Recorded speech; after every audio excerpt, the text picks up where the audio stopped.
I want winners. I want people that want to win. You play to win the game.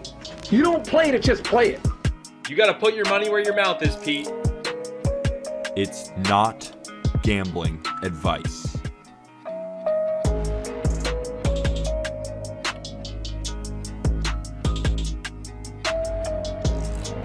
Friday, February 25th. Welcome to Not Gambling Advice.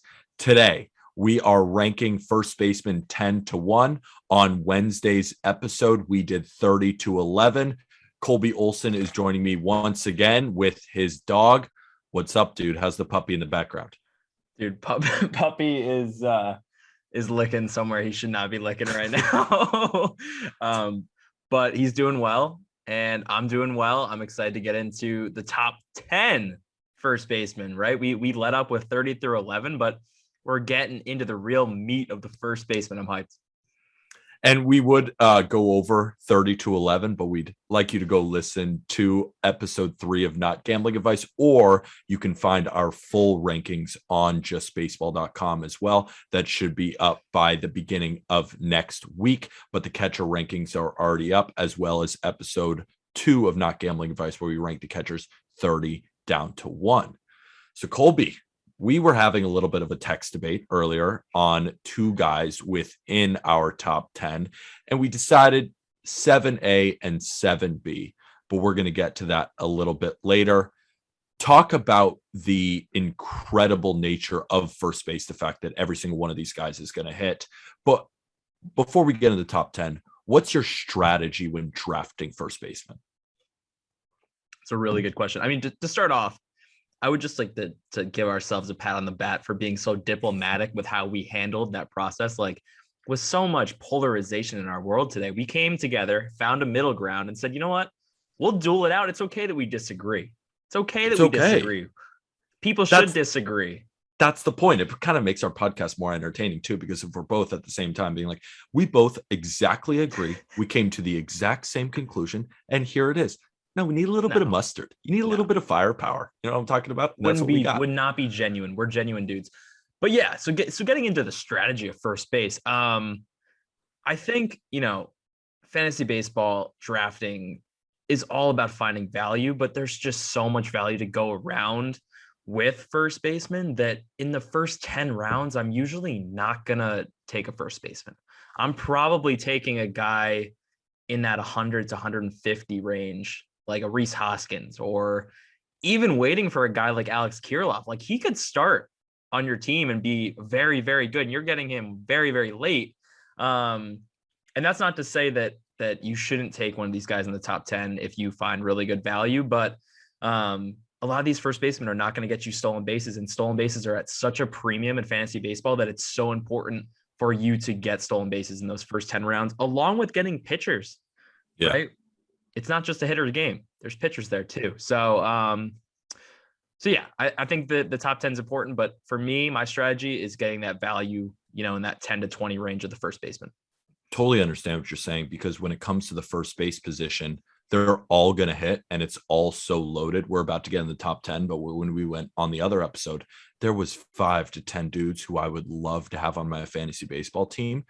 But when you're talking about, I wouldn't draft them in the first 10 rounds. I think that's not a strategy that you should just hold and not back off of it a little bit if you get value, like you were saying. For example, if a guy like Jared Walsh drops far in your draft, go get him within the first 10 rounds, because he's being drafted, in the 50s or the 60s. Is that a bad pick? Maybe if you take him in the 4th round, 5th round, probably. But if you can get him at a little bit of a drop, it's always great value. So it's about picking together your team, getting it at the best value possible. So right now we're going to go through our top 10. So let's start at number 10 with Josh Bell of the Washington Nationals. Josh Bell hits the ball harder than most players in baseball. It's just a fact. He finished in the 92nd percentile or better in average exit velocity, max exit velocity, and hard hit rate. But he's not really a boom or bust guy. He spread the ball to all fields last year, and his strikeout and walkout rates are very encouraging. Not important for fantasy baseball, but it is if you know you're getting a good hitter. And his expected stats were even better than his standard stats in 2021. And we should expect a 270 batting average with an easy potential of 30 home runs. He may lack in RBIs and runs due to a putrid Nationals offense, but he's a great hitter and should be drafted higher than he's currently being drafted at the 12th first baseman off the board. Josh Bell rakes. Agreed, man. In the second half last year, he hit 277 with a 14% K rate. That's just money for average right there. I think that 261 last year is probably below what he's capable of. I think he could easily be in that 270 to 280 range. And while I don't think that he is going to hit 37 home runs again, like he did in 2019, because let's face it, his ground ball rate right now at 53 to 55%, like it was last year, is just way too high for him to hit 35 to 40 home runs. But I think you're absolutely right. When he does hit the ball in the air, he hits it really hard, and 28 to 30 home runs seems just like, let's lock it in. He's going to hit in the 2 to 4 hole in the Nationals lineup. And yes, the Nationals are not going to be good, but he can still drive in Juan Soto. Juan Soto is going to have a 450 on base percentage. Somebody's got to drive him in. So yeah, Josh Bell's locked in for a good year.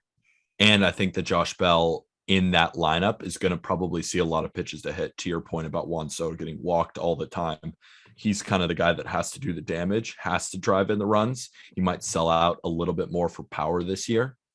He may not. His approach is still good enough that even if he does sell out for power, I don't see his batting average dropping below 250.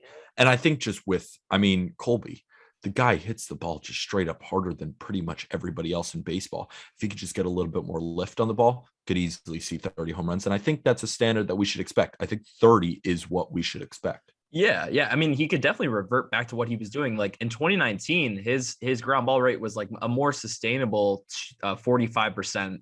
And he was still hitting the ball as hard as he is now. So yeah, I could see him reverting back to that, making a small change, and like before you know it, he's hitting 35 home runs again. But yeah, it really just comes down to the Nationals lineup, like handicapping him a lot here. But that's fine, not a problem. I think there's a lot of value here with Josh Bell. I'd be happy with him on my team. He's number 10, very solid. So that brings us to number 9. It's a guy who broke out as a rookie last year, and you might not know who he is, but before long, you're going to know a lot about him. It's Ryan Mountcastle of the Baltimore Orioles. He also plays outfield, which is, big for his value here.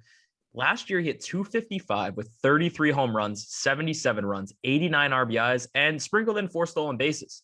I could see him, kind of doing what he did last year, and the Orioles lineup might be a little bit better, as we've talked about with Adley Rutschman. And overall, Mountcastle is going to be hitting 4th in that order, 2 through 4 in that order as well. Plug him in for kind of a similar year, 30 home runs, 75 runs, 80 to 90 RBIs. Very, very solid with, I think, potential for even more than that. He hits the ball in the air a lot. His hard hit rate was only about 40% last year, which, is definitely not in like the top of the league. It's about league average, but like we said, he's a rookie.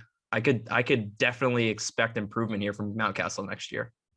Agreed. As he moves into his age 25 season, last year when he was 24, I mean, you're right, 33 bombs, and he is such a fantasy baseball player. He finished in the 1st percentile of outs above average. Terrible defender over there at first base, and he doesn't really walk that much. But when we're talking fantasy, you can expect 30 to 35 home runs. You can expect 90 RBIs. You can expect 70 to 80 runs. And I think he could easily hit 260. That's extremely valuable. And especially he'll steal a couple bags for you too. I'm a big believer in Ryan Mountcastle. And you're right, especially in that revamped Orioles offense with Adley Rutschman coming up. I just think it's going to be better, especially with Ryan Mountcastle. So, and if you play in a dynasty league, you should be all over Ryan Mountcastle. Absolutely. And that it might make sense to tell the viewers again what we're ranking these guys off. It's the 5x5: batting average, runs, RBIs, stolen bases.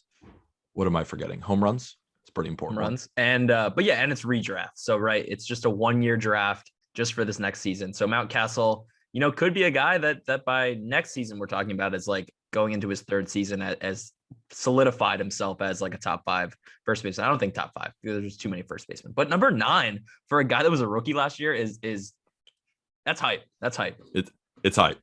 How about Max Muncy? Because he's a little bit interesting. The question is, when will Max Muncy of the Los Angeles Dodgers return? He's been one of the most consistent players in baseball since 2018, but a UCL injury can take up to 18 months for pitchers. But we've seen guys come back much sooner, and it's on his non-throwing arm. But when does he return? If we expect 162, I mean, we got to talk about it, but if he's going to play, expect 35 bombs, expect 90 to 100 RBIs, 100 runs, and he might steal you a bag or two. But he's being currently drafted as the 16th best first baseman, as there's obvious concern there with the elbow. How he got it last season at the end of the year, a bad collision. You know, it was a guy running to first base. He got his arm caught and tore the UCL. And Colby, you and I were talking about it in the Just Baseball group chat, and you're a bit more concerned.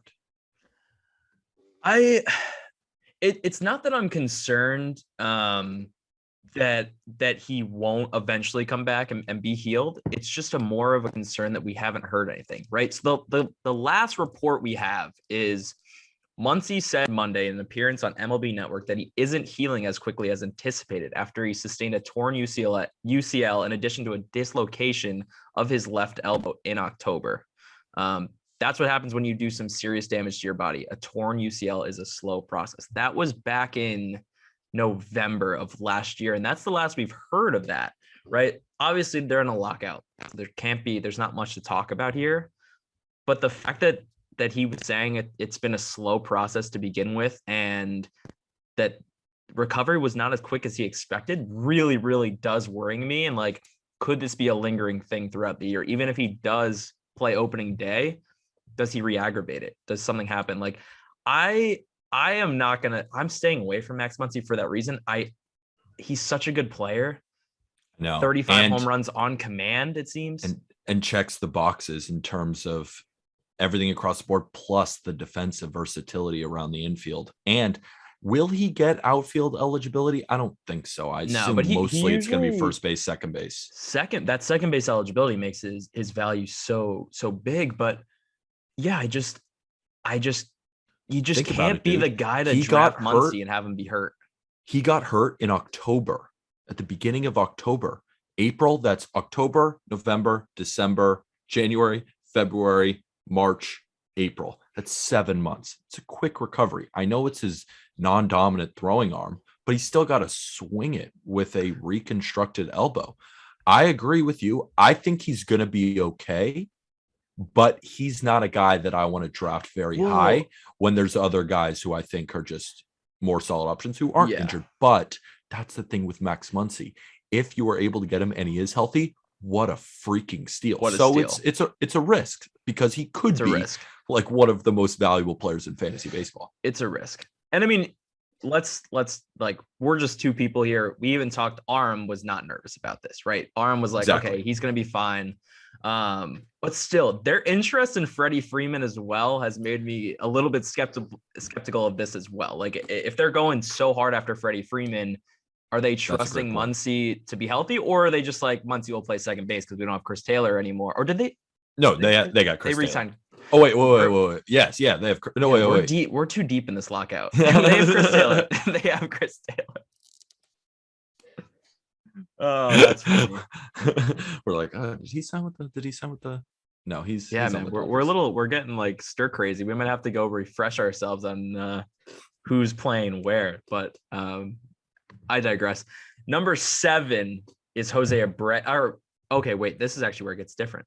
This is where it gets interesting, Peter. This is where our issues come up. Shall I go first?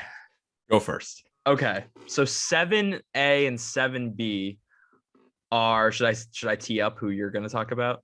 Go ahead with yours and I'll go ahead with mine, and then we'll debate right after. Okay. So one of the 7th ranked players for us at first base is Jose Abreu, who last year, 261, 30 home runs, 86 runs, 117 RBIs. In the last 7 seasons, Jose Abreu has gone over 100 RBIs in 6 of them. 6 of the last 7 seasons, he's had 100 RBIs or more. And the last 3 years for Jose Abreu have been insane.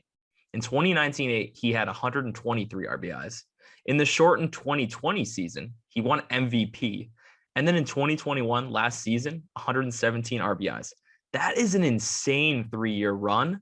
And with a White Sox lineup where he's going to have Luis Robert, Tim Anderson, Grandal, even Eloy Jimenez, a mix of just studs after studs after studs hitting in front of him in that lineup, there's going to be no shortening of opportunities for him to drive people. And then I could see him driving in 120 again. Like that could be happen on command for him. He hits 30 and 110 every single year. So 7A is Jared Walsh of the Los Angeles Angels. And I love this guy. Jared Walsh rakes. He's currently being drafted as the 9th best first baseman, but we think he should be a little bit higher. The man hit 277 with 29 bombs and 98 RBIs in an Angels lineup with no Mike Trout and no Anthony Rendon for most of the season. He may take a small step back, maybe in the batting average department. Maybe you might see 260. His expecting batting average is near 257, but he has 30 home run pop easy and should surpass 100 RBIs in his age 28 season. And he even stole you 2 bags last year, so he could throw you a bone in that department. So our debate is, who would you rather take? Jose Abreu versus Jared Walsh. Currently, Jose Abreu is being taken a lot higher than Jared Walsh, about 30 spots ahead. So I don't think it's necessarily an argument of who I would take in a draft. I think it's just merely like in a pure rankings 1 through 10, I think Jose Abreu is the better fantasy player here. But I think I agree with you. I think Jared Walsh value-wise might be the better value here because you're getting Jared Walsh 40 picks after Jose Abreu. Jose Abreu is 75th ADP. Jared Walsh is around 116. So it's 40 picks after Jose Abreu. So let's unpack the argument, because you spoke about the White Sox lineup and the opportunity for RBIs and runs, and it's completely correct. He's in a White Sox lineup that rakes, no doubt about it. My only thing is those guys have all been there, especially last season as well. Jose Abreu is entering his age 35 season. His expected stats did not line up to his stats last year. I just think that run of 30 home runs is going to come to an end. He hasn't done it. He didn't do it in 2016 or 2018, but he missed some time in 2018. But he exactly 30 last year. I don't know if he's going to hit 30 again. I still think he's going to get 100 RBIs. But on the Jared Walsh side, he's got a lineup now. Enter Mike Trout, the best player in baseball. Enter Anthony Rendon. We think Brendan Marsh is going to have a breakout year. Joe Adell is going to be roaming the outfield. I assume he's going to be better. David Fletcher continues to be pesky at it. 285 OBP last year or something, but he's still a player. And then Max Stassi is an excellent catcher as well. He is going to be right in the middle of it, if healthy, one of the better lineups in baseball. And he had obvious struggles last year against left-handed pitching, but I just think he's too talented to do any worse, right? I think it'll at least be the same or better. And this is a guy who had a 994 OPS against right-handed pitching last year. He's mostly going to face righties again this year. I know the occasional lefty is going to get thrown in there, but more often than not, he's going to face more righties. I just think he's such a good hitter. And I would even take him above Jose Abreu in drafts. And I understand you would take Abreu, but you like Jared Walsh as a better value. I'm ready to come up on here and say that I think Jared Walsh will have a better year next year than Jose Abreu. So my problem here from a fantasy perspective is that what Jared Walsh does against righties is insanity, right? He has a batting average over 300. He's going to hit most of his home runs against right-handers, and he's just going to dominate. Like you said, 980 OPS, 970 OPS, whatever. But I will say he had 10 home runs against lefties last year and 19 against righties in almost 2.5 times the amount of plate appearances. So the power is still there. It's just the average and the walks, but we don't care about I walks. disagree. His slugging percentage was in the 300s against lefties.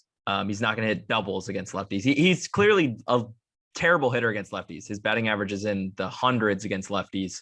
So my only worry here is that if you're drafting Jared Walsh you're basically drafting a guy that you're going to have to platoon, because he might be in the lineup against lefties, but I don't think you should have him in your fantasy lineup against lefties because he's not going to do well.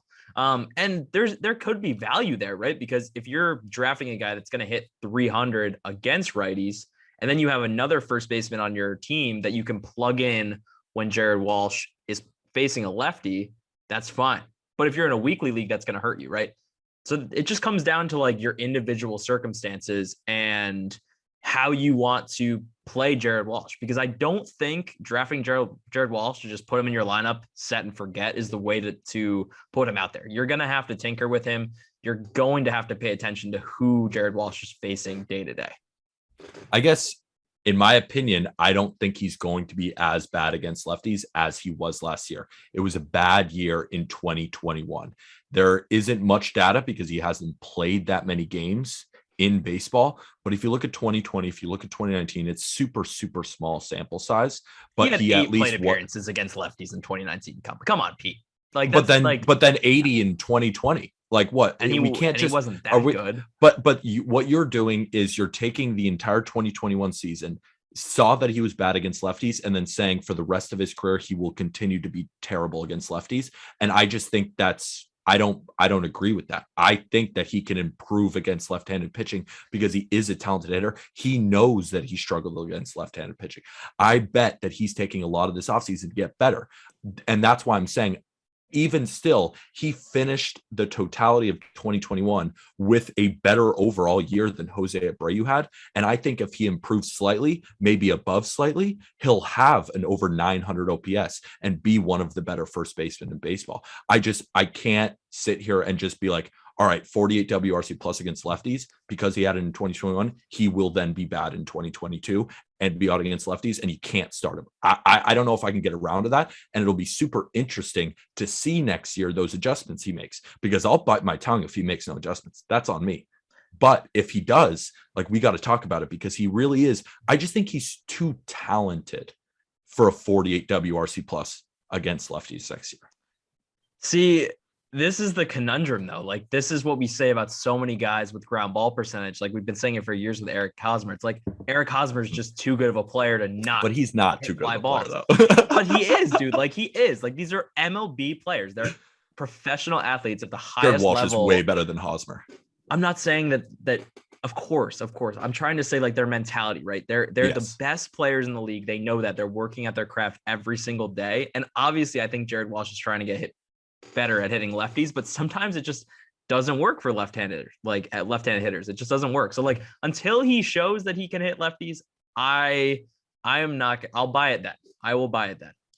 That's fair. I think that's fair. That's why we have 7A, 7B. When the rankings come out on justbaseball.com, you'll see which one of us stabbed each other in the back and had him above. But let's break into the top five, because the top five is pretty fucking awesome. Wait, no, don't skip over. Oh yeah, wait, I'm an idiot. Yeah, we did 7A and 7B because we did 6. So yeah, 5. Okay, I'm up for 5, aren't I? You're up. Okay.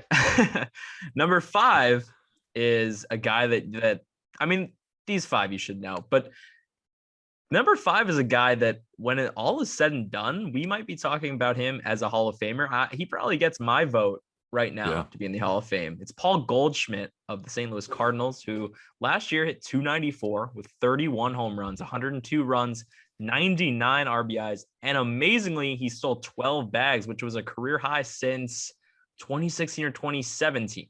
So this guy's a lock. I mean, he's the lock of locks at the plate.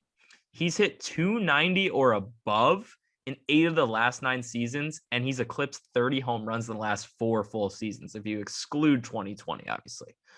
The Cardinals lineup is good enough. He'll probably get to 100 runs, 100 RBIs again. And now I wouldn't count on 12 steals again, because that's a high number. That's a really high number, but I think he's good for 7 or 8 steals again. I really do. I think he's had 6 or more in the last 6 seasons of his career. He likes to steal. He's a very, very smart player, a smart stealer. Paul Goldschmidt's amazing.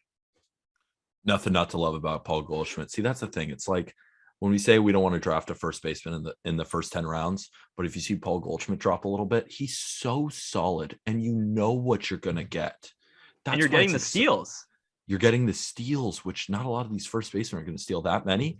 And I think to your point about 12 steals, maybe he takes a step back, but I could see 10 easy. I could even see more than 12. I wouldn't be surprised. It's not like he's slowing down or anything. I know he's a year older, but I mean, he's phenomenal. And to your point about the Hall of Fame conversation, something that we're going to have because he's compiled a very somewhat under the radar type career, just playing in Arizona for so long, but now he's with the Cardinals and everybody knows who Paul Goldschmidt is. But that's going to be an interesting conversation. Also, just staying on the Cardinals, is Yadier Molina a first ballot Hall of Famer? I was getting that a lot on the TikTok live.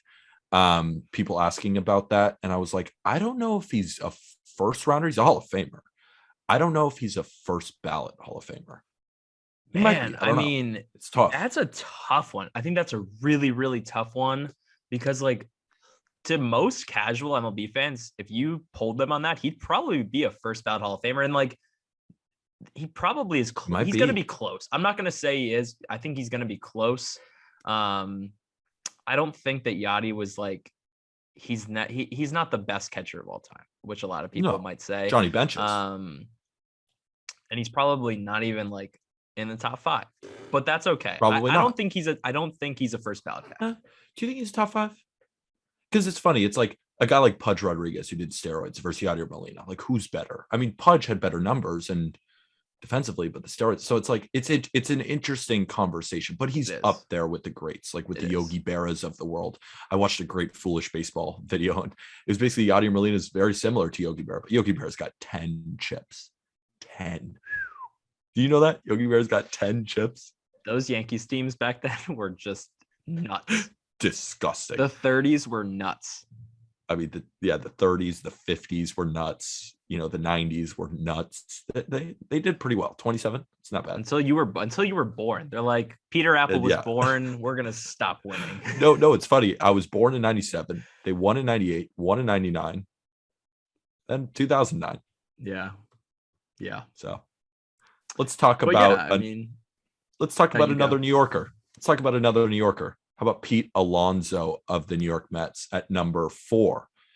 We think Pete Alonso is going to lead all of baseball in home runs next year. He's got 50 plus home run potential, but he's become so much better of a more well-rounded offensive weapon. He had the highest average of his career last year at 262, but his expected batting average was 271. And I could see that as a real possibility in 2022. 100 runs, 100 RBIs is certainly on the table. And he even stole 3 bases last year. I wouldn't be surprised if Pete Alonso finishes near the top of the fantasy baseball rankings next year. And he's currently being drafted as the 5th best first baseman, but we think he should be number 4. And our number 3 guy, he had the best year ever and will most likely continue to have those types of years. But Pete Alonso, I would say, might be even a little bit safer, and the power potential is nuts. Yeah, I think from a value perspective, you're spot on with taking Alonso over the 3rd best guy, because I think they're going to have very similar years. And you're spot on, man. I think people forget that Pete Alonso hit 53 home runs with 120 RBIs just 2 years ago in his rookie season. Right? It's going to be his 3rd year in the league. And he's a lock to win a home run derby again. The crazy thing here with Pete Alonso is, right, I mentioned the 53 home runs. His contact stats today are even better. He's hitting the ball in the air more. He's hitting the ball even harder. And to me, I think there's no way that Pete Alonso ends this year with a home run per fly ball rate below 20%. With how hard he hits the ball in the air, there's no way that he should have a home run per fly ball rate of below 20%. I could see 23, 25%. He's going to creep back. He's a lock to go above 40 home runs, but I think he's a good bet to even approach 50 again and eclipse 50 again. If I gave you a line, and like if we're betting on specific futures, let's say we play a full 162, just assume that we are.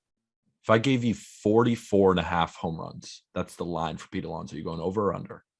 over, and I don't even have to think about it. Like, I think 44 and a Right. half would be like generous. I'd probably put it at 46 and a half. Like, I think They're he not can going to do it that. though. They're going to put it a little bit lower, I bet. We're going to bang it. We're gonna bet that. Yeah, we're going to We're bet gonna that, bet because that. I think actually think he's going to hit 50 home runs. Like, I think he put everything together, and I think he's going to sell out a little bit more for the power. So that's why I don't know if he's actually going to hit 270, but I see it as a possibility just because of what I've seen from him at the plate. But like, if he hits 250, even, let's say he's like, you know what, I'm hitting 50 this year. You know, he strikes out a little. I think he could do it. Like, it's not even a hot take. I think that's likely.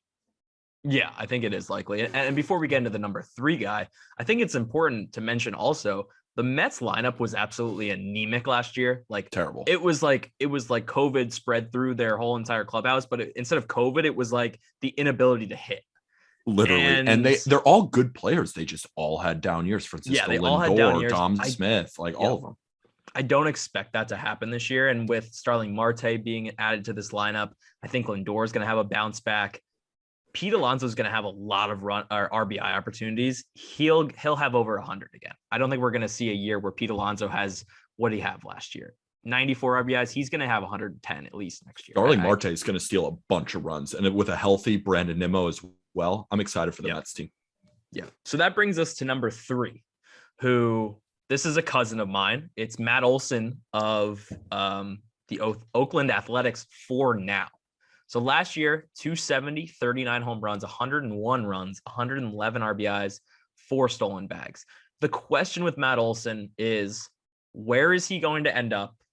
How is that going to impact his performance in 2022? Because, right, he could get traded to a bad stadium, to a worse team. He's probably going to get traded to a good team. But, like, how does Matt Olson handle that limelight of being traded in a blockbuster trade? Like, mentally, that can definitely mess with you. And maybe he gets off to a slow start because of that.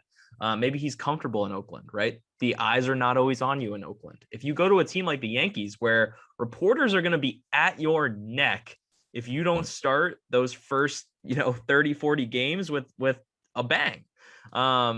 Regardless, I think Matt Olson is locked in for what he did last year. And honestly, I could see him even doing more. Like Pete Alonso, he's another guy that had a home run per fly ball percentage below 20%. And like we said with Pete Alonso, he hits the ball in the air, he hits the ball hard. I don't see that happening. I think he could have a year where he has a home run per fly ball rate of close to 25%. And before you know it, he's hitting 50 home runs. I agree. I was trying to go through and find some areas of regression for Matt Olson. Couldn't really find anything. Dude just straight up raked last year. And it looked like this is what we're going to see. And it's interesting to your point about moving from Oakland to, New York. How is he going to adjust to the media? But the great thing about it is it might just kind of cancel each other out, just because Oakland is so freaking hard to hit at with the enormous foul grounds and the far, with the far fences. But then at Yankee Stadium, he's a lefty with a short. Okay, you're talking like he's ending up at Yankee Stadium right now. I mean, he might. But I to your point that I think it depends on where he goes. Yeah. But regardless, he's gonna rake and is a very safe option. Even though last year was really his breakout, we really don't see that as it was a breakout, but we just see that continuing.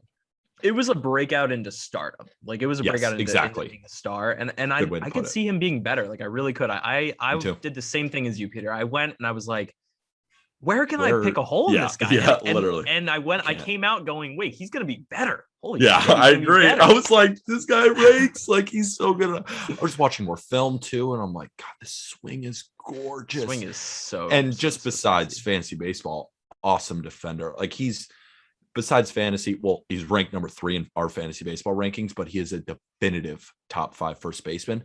And I think you can make the argument that after the 2 guys we're about to talk about, he might actually be the 3rd best first baseman in real baseball. Well, that brings us to number 2, Freddie Freeman of the Atlanta Braves. Currently. No, he's a free agent. He might not be a Brave. Free agent. And that's what we got to talk about. Will Freddie Freeman be a Brave, a Dodger, a Yankee? It matters in the grand scheme of baseball. But in fantasy, we know wherever he's at, he will rake. He's currently being drafted as a 2nd rounder, and he's one of the safest bets to produce at that level. Checks every single box.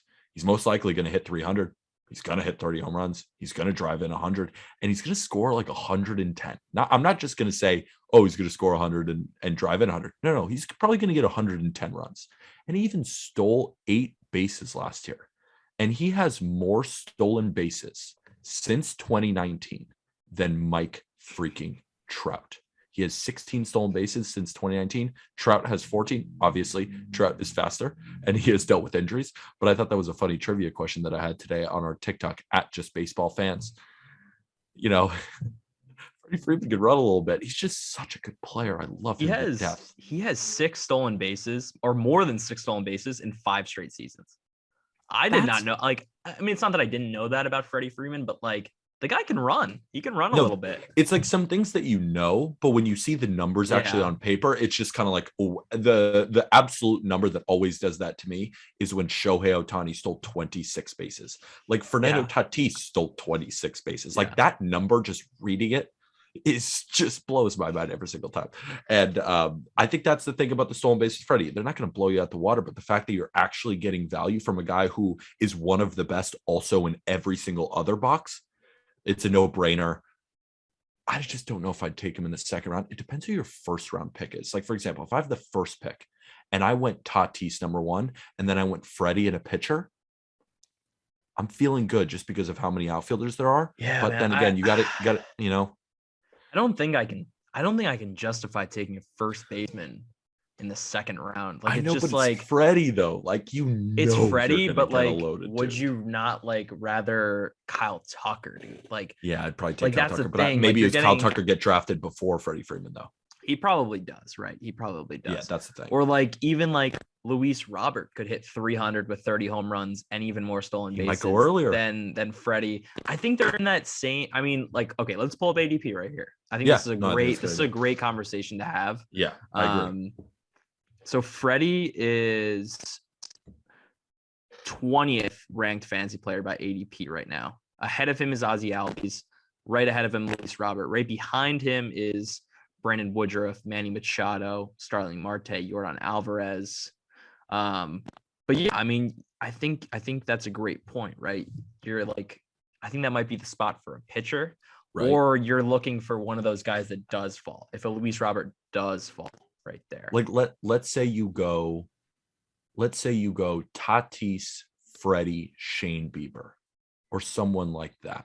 Like those first 3 picks are really, really good. And you have some upside, you have some stability, and then you have the upside from Bieber. That's just how I draft. I try, like, if I'm going to go for a big time risk, I want my next pick, or at least preceding picks, to keep me upright. And then if that guy blasts off, I can win the league. And if he doesn't, like, that's how I play fantasy baseball. It's like, I want to either win the league or like finish 8th. Like finishing 3rd or 4th doesn't do a lot for me. And I know the draft, you're going to make trades. So it's not like, oh, because I drafted, I finished here. But that's just kind of how I think about it. Because if I'm going to take a Tatis, number 1, Freddie on the back end just makes me feel safe. I have a hot take, and I don't think it's going to be a hot take by the end of the year. But I really think here, I'd rather draft Yordan Alvarez with outfield eligibility than draft Freddie Freeman with the first base eligibility and just save that first base slot for me later. Because I think Yordan Alvarez is a guy that you talk about the 110 runs that Freddie's going to get. I think Yordan Alvarez in that Astros lineup, you know, he's not a great base runner. He's a slow guy, but he's going to get 35, 40 home runs, 100 runs, 110, 120 RBIs. And he's probably still going to hit 300 like Freddie does. So I think I'm probably taking Yordan over Freddie, but it's an interesting conversation, right? Freddie's definitely. Freddie and also is an automatic guy. He's automatic. You and I both love Yordan like so much. So that's also kind of like our bias a little bit that because I don't know, like that's a hot take. I'd say in some fantasy circles, like, oh yeah, we take Yordan over Freddie Freeman. Like that, just hearing those words sounds controversial, but I think we're both on the same side just because of how highly we think of Yordan Alvarez. Yeah, I think there's definitely people out there that would be in agreement with that. But that brings us to number 1, and this is a surprise to literally nobody in the entire world. It's Vladimir Guerrero Jr. of the Toronto Blue Jays, who last year hit .311 with 48 home runs, 123 runs, 111 RBIs, and 4 stolen bases. He only missed 1 game. The amazing thing is, Pete, right? I've told you about this, how I calculate player value using Z-scores. So you figure out how valuable a player was in each category above average. Vladimir Guerrero Jr. was the best fantasy hitter using Z-scores last year. He was the best fantasy player. And so it's a tough question here. I think it's a very, very tough question. Do you draft Vlad Guerrero Jr. 6th overall? Like, do you? Because you're not going to get the stolen base numbers that you would probably like to in that first round. But do you believe that Vladimir Guerrero Jr. is going to repeat the success that he had last year? Like, yeah, I do. But just because I think that doesn't necessarily mean I think I should. No, you know what? Because I just keep going back and forth on this, and I never really came to a conclusion. I kind of wanted to come to a conclusion live on the pod. I think I would take him 6th or 7th. Because when you're looking at ADP and you're looking, let me just go to all positions real quick. Peter, do you want me to tell you who you're missing? Like, who else you could choose from? Like, no. I see it right here. Like, for example, like, would you pick Bo Bichette over Vladimir Guerrero Jr.? Like Garrett Cole, Shohei Ohtani. That's the guys that are going right in the middle. Out of Bo Bichette, Vladdy, Garrett Cole, and Shohei Ohtani, I think you could argue that the safest bet to finish within the top 10 is Vladimir Guerrero Jr. and Garrett Cole. Shohei Ohtani, he could finish as number 1 and just make us all look like idiots and do it again. But I don't think it's that foolish. I know it's the first base, but we know he's going to be incredible. So I don't think it's a bad decision to take him in the middle of the first round. I don't think so either. I think the only hole that you can plug in Shohei Ohtani is one, his home run to fly ball rate last year was very high. It was 26.5%. Who, Vladdy? It was very, very high. I don't know if he'll do that again. Like, I could see some. He might be a guy who does that. 20s. He really could. He really could. Yeah. I think the only other like hole that you can pick in actually a lot of these Blue Jays guys last year is they weren't playing at home last year. They were playing in Dunedin and in Buffalo, which were Mars. Like, they were on Mars. Absolutely. When they were playing there. Like, they were hitting nukes after nuke after nuke. And so in the first half, Vladdy had, I believe, 28 home runs going into the All-Star break. He had 20 in the second half. So let's not be like, okay, Vladdy just fell off in the second half. No, he did not. But in order for Vladdy to be worth that current price tag, he's gonna have to hit close to 50 with all the numbers we just talked about. And I think that can happen. Let's remember, I'm actually shocked by this. I think maybe this is another one of those that you probably knew it, but you forgot it. Vladdy has not turned 23 years old yet. Vladdy is literally our age, and he's only going to get better. I think he's only going to get better, going to get smarter, going to be able to control his body, learn pitchers, learn pitches. It's only. Would you take Bryce Harper over Vladimir Guerrero Jr.? No. I don't think I would either. So he's a first rounder. And I think if you get Vladdy out of the first round, you're just feeling safe. I think I'm taking him at 6. I think maybe like the only guy that I could see me taking in that first round instead of Vladdy, if I get that 6th pick, is Corbin Burns, maybe. I might risk it for Ohtani. Risk it for Ohtani. I think those are all valid, but even then, I think it's Vladdy all the way there. It's a great conversation to have. I think Vladdy is. Oh man, he had 6.4 WAR last year, and we know all of that was from his bat. That man cannot play defense. So. And this was another great conversation. Hope you enjoyed First Baseman 10-1 for fantasy baseball 5x5 for 2022.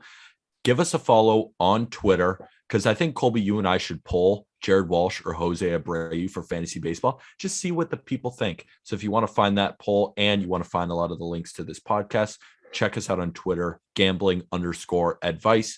But the title, of course, is not gambling advice. Also, go check us out at justbaseball.com. Our full rankings will be up there at the beginning of next week. Also, I'm rocking my Just Baseball shirt, feeling like a beast. You're not rocking your Just Baseball merch today. What are you? Yeah, not can I get a company man? shout out though? Shout out to Olivia Lupicello, OGL the brand, my friend's fashion designer, and she made this hoodie. It's pretty sick. So go And the check hoodies her are out. absolutely, the hoodies are pretty cool. Anything else before we dip? Yeah, one thing. We have an exciting Monday episode to look forward to. We're going to be talking college futures bets. So if you just want to throw some futures bets out for some college teams, never watch a minute of the college baseball, then by the time you get to the College World Series, you're like, oh my God, I bet on a team to win the whole thing. Are they here? It'll be exciting. You should check it out. And college baseball has been so much fun. And now that lines are available on most books, Colby and I are going to be getting after it. But with that said, thank you, everybody. Peace.